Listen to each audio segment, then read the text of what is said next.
جن کو 2 وقت روٹی نہیں ملتی وہ کیا اللہ سے لو لگائیں گے؟ جو 10-12 گھنٹے دن میں کام کرتے ہیں وہ رات کو کہیں جاگیں گے، کھڑے ہوں گے اللہ کے حضور؟ شاہ صاحب کہتے ہیں کہ یہ جو طبقہ پیدا ہوتا ہے غرباء کا، یہ انسانوں کی شکل میں حیوان بن جاتے ہیں، لدو اونٹ، بار برداری کے جانور، کولو کے بیل، وہ انسان نہیں رہتے۔ حدیث میں نے آپ کو سنا دی، کاد الفقر ان یکون کفرا۔ تو اس انقلاب کو برپا کرنے کے لیے، اور یہ میں آپ سے عرض کر دوں، تاریخ انسانی کا عظیم ترین انقلاب وہ ہے جو محمد نے برپا کیا صلی اللہ علیہ وسلم، اور یہ میری بات نہیں ہے۔ Doctor M N Rai, member communist international,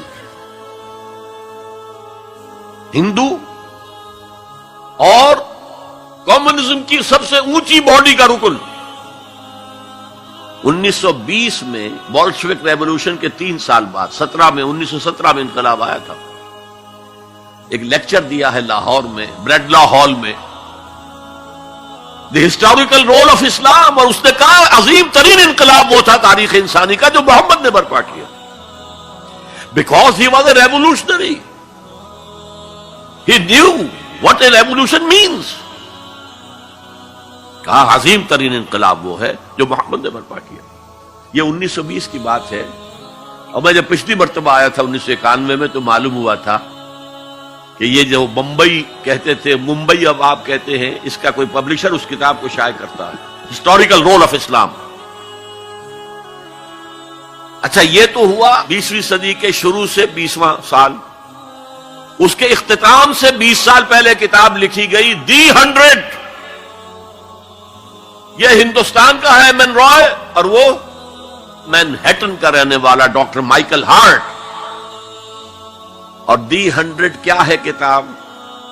a selection and gradation of the most influential personalities of human history. 100 آدمی چن لیے تاریخ انسانی کے عظیم ترین، جنہوں نے تاریخ کے دھارے کے رخ کو موڑا ہے۔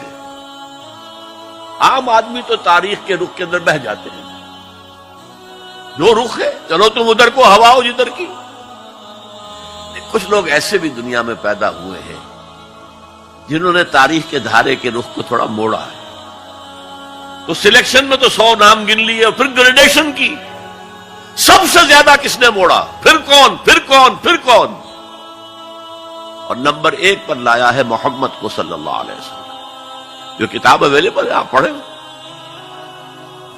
اور بڑے خوبصورت الفاظ اس کے ہیں۔ Naturally I O an explanation, میں عیسائی ہوں، حضرت مسیح کو نمبر 3 پر لے گیا ہوں اور محمد کو نمبر 1 پر رکھ رہا ہوں، تو یقیناً مجھے کوئی نہ کوئی اس کی ایکسپلینیشن دینی ہوگی، کوئی توجیہ کرنی ہوگی۔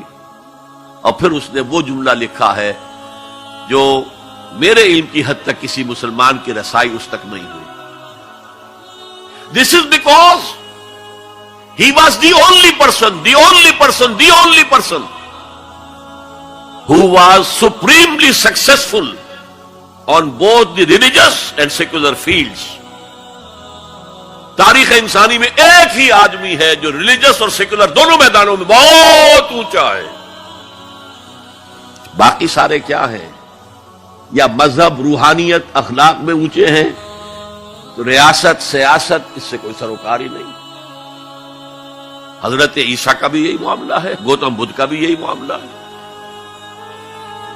اور یا ادھر ہیں اونچے شہنشاہ ہیں، بڑے بڑے فاتح ہیں، تو دوسری طرف زیرو نہیں بلکہ مائنس لیول کو لانا پڑے گا۔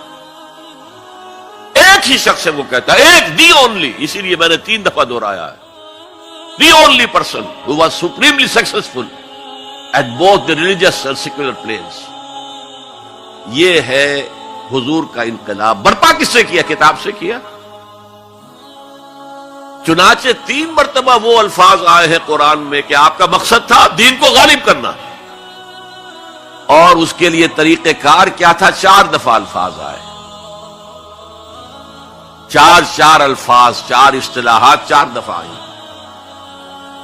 حضرت ابراہیم اور حضرت اسماعیل کی دعا جب وہ اذ یرفع ابراہیم القواعد من البیت و اسماعیل، اس میں دعا میں شامل ہے ربنا وابعث فیہم رسولا منہم، اے اللہ یہ جو میں اپنی نسل کی ایک شاخ کو یہاں آباد کر رہا ہوں، ان میں ایک رسول بھیجیو جو انہی میں سے ہو، کوئی مغایرت نہ ہو کہ باہر سے آیا ہوا رسول ہے، اس کی زبان اور ہے، ان کی زبان انہی میں سے ہو، اور وہ کیا کرے؟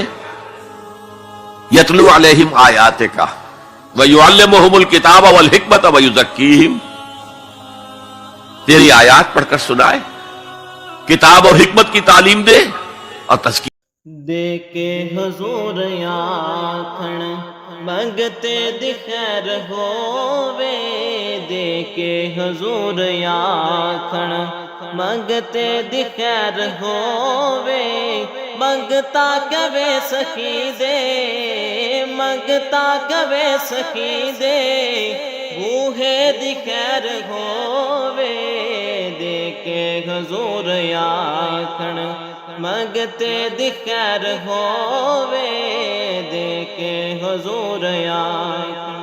اور جنت بڑی جگہ لگیا جڑی جگہ تے، جنت بڑی جگہ